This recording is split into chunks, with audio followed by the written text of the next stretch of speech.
श्रोताओं, कार्यक्रम शुभ प्रभात में अब समय हो चला है समाचार पत्रों की सुर्खियां जानने का। तो आइए चलते हैं न्यूज डेस्क की ओर, लेकिन उससे पहले ये संदेश। हेलो सर, आपके व्हाट्सएप पे एक अटैचमेंट आया होगा जिसके देखने के बाद आप लकी ड्रॉ के लिए सिलेक्ट हो जाएंगे। आप इंटरेस्टेड हैं? हाँ, मैं इंटरेस्टेड हूँ तुझे जेल पहुँचाने में। फ्रॉडस्टर्स आपसे कोई अटैचमेंट या किसी लिंक पर क्लिक करवाकर स्कैम कर सकते हैं, इसलिए be aware. Issued in public interest by J&K bank, आपका अपना बैंक।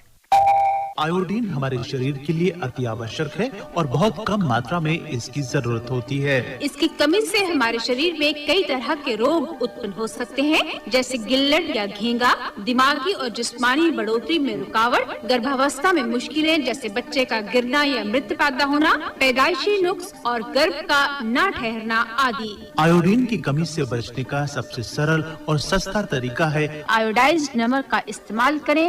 नमक को हमेशा बंद डिब्बे में रखें और प्रयोग के बाद पुनः बंद कर दें। स्वास्थ्य विभाग में आप अपने नमक की आयोडीन की मात्रा की जांच करवा सकते हैं।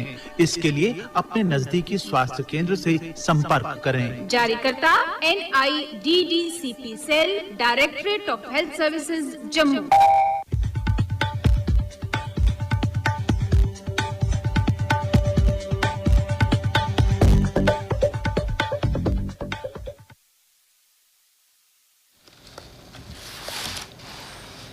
धन्यवाद राजकुमार। समाचार पत्रों की सुर्खियों के साथ आज मैं हूं न्यूज डेस्क पर रेडियो सखी माधवी। बुजुर्गों की देखभाल करना हमारे संस्कार, कहा LG ने। उपराज्यपाल मनोज सिन्हा ने कल श्रीनगर में पेंशन भोगी सम्मेलन का उद्घाटन किया। इस दौरान पेंशन लाभार्थियों के साथ बातचीत की।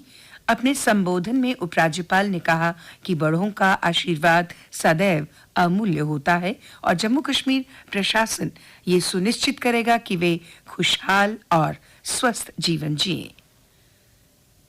अखनूर पुंछ हाईवे पर केडी सुरंग के दोनों किनारे मिले। जून 2024 तक 260 मीटर लंबी सुरंग का निर्माण होगा पूरा। 2.5 किलोमीटर दूरी हो जाएगी कम। BRO के अनुसार इस महत्वपूर्ण परियोजना का 8 चरणों में विभाजन किया गया है, जिसमें 4 सुरंगों का निर्माण किया जाना है, जिससे सफर बनेगा आसान। सामरिक दृष्टि से महत्वपूर्ण इस सुरंग के बन जाने से सशस्त्र बलों के लिए आवागमन और आसान हो जाएगा। पूर्व मंत्री लाल सिंह की पत्नी और बेटे से ईडी ने की 3 घंटे पूछताछ। ट्रस्ट की जमीन में अनियमितता का मामला, जम्मू के नरवाल स्थित कार्यालय में दोनों के बयान दर्ज किए गए। आतंकवाद विरोधी प्रयासों के सार्थक परिणाम के लिए तालमेल पर जोर। उत्तरी कमान के सेना कमांडर ने दक्षिण कश्मीर में परिचालन तैयारियों और शीतकालीन रणनीति की समीक्षा की। सेना और पुलिस के जवानों को किया सम्मानित। पुलवामा और अनंतनाग में राष्ट्रीय राइफल्स बटालियन का भी दौरा किया। साथ ही मध्य पूर्व के संकट पर की चर्चा। किसानों को राहत, खाद की कीमतें नहीं बढ़ेंगी। 22,303 करोड़ की सब्सिडी मंजूर। केंद्र सरकार ने DAP पर 4,500 रुपए प्रति टन की अतिरिक्त सब्सिडी भी जारी रखी। 12 करोड़ किसानों को लाभ। प्रधानमंत्री नरेंद्र मोदी की अध्यक्षता में बुधवार की कैबिनेट की बैठक में अक्टूबर 23 मार्च 2024 तक फॉस्फेट और पोटाश युक्त उर्वरकों पर पोषक तत्व आधारित सब्सिडी के प्रस्ताव को मंजूरी दी गई। उत्तराखंड में जमरानी बांग मंजूर।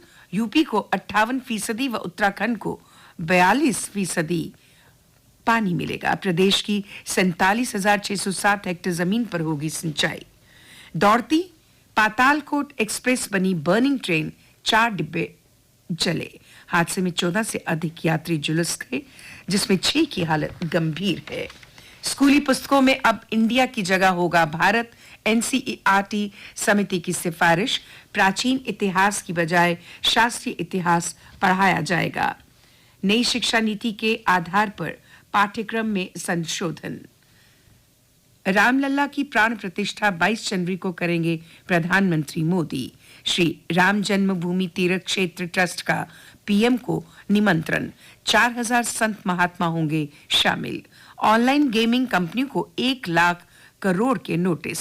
GST चोरी, कंपनियों को उनके कुल राजस्व से 10 गुना तक कर बकाया के नोटिस थमाए गए। और अब अन्य समाचारों के साथ मेरी साथी रोहिणी। धन्यवाद माधवी। जम्मू कश्मीर में विलय दिवस आज। मैराथन में दिखेगा देशभक्ति का जज्बा। विलय दिवस पर आयोजित कार्यक्रमों में राजनेताओं सहित अन्य लोग शामिल होंगे। इस दिन ही ब्रिगेडियर राजेंद्र सिंह का बलिदान दिवस भी मनाया जाता है। प्रदेश में डेंगू से 5वीं मौत। राजौरी के पूर्व सैन्य कर्मी की गई जान। बीते 24 घंटे में 71 नए मामले मिले। परिवार वालों का आरोप, जीएमसी जम्मू में वरिष्ठ डॉक्टरों ने उनके मरीज को नहीं देखा। सरवाल अस्पताल के बिजली कक्ष में लगी आग, बड़ा हादसा टला। धुआं फैलने पर मेडिसिन वार्ड के मरीजों को दूसरे वार्ड में शिफ्ट किया गया।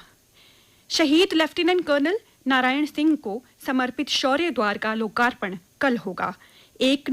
एक ईंट शहीद के नाम अभियान के प्रयासों से पूरा हुआ काम। और अब कुछ खेल समाचार।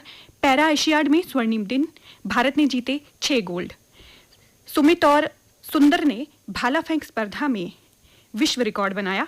अंकुर दोहरा स्वर्ण जीतने वाले पहले भारतीय बने। ऑस्ट्रेलिया की क्रिकेट विश्व कप इतिहास में सबसे बड़ी जीत। मैक्सवेल का 40 गेंदों में शतक। नीदरलैंड को 309 रन से हराया। पीएम मोदी आज करेंगे गोवा में राष्ट्रीय खेलों का उद्घाटन। 43 स्पर्धाओं में हिस्सा लेंगे 10,000 से अधिक एथलीट। गोवा में राष्ट्रीय खेलों में जम्मू कश्मीर की टीम ने नेटबॉल में कांस्य पदक और रिदमिक जिम्नास्टिक में लगातार दूसरी बार रजत पदक जीता। और अब नजर डालते हैं मौसम के हाल पर।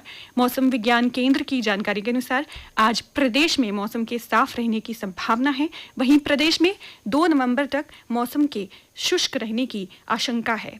कल का अधिकतम तापमान था 29.8 डिग्री सेल्सियस। कल रात का न्यूनतम तापमान था 14.5 डिग्री सेल्सियस। आज सूर्यास्त 5:46 पर होगा और कल सूर्योदय 6:46 पर होगा।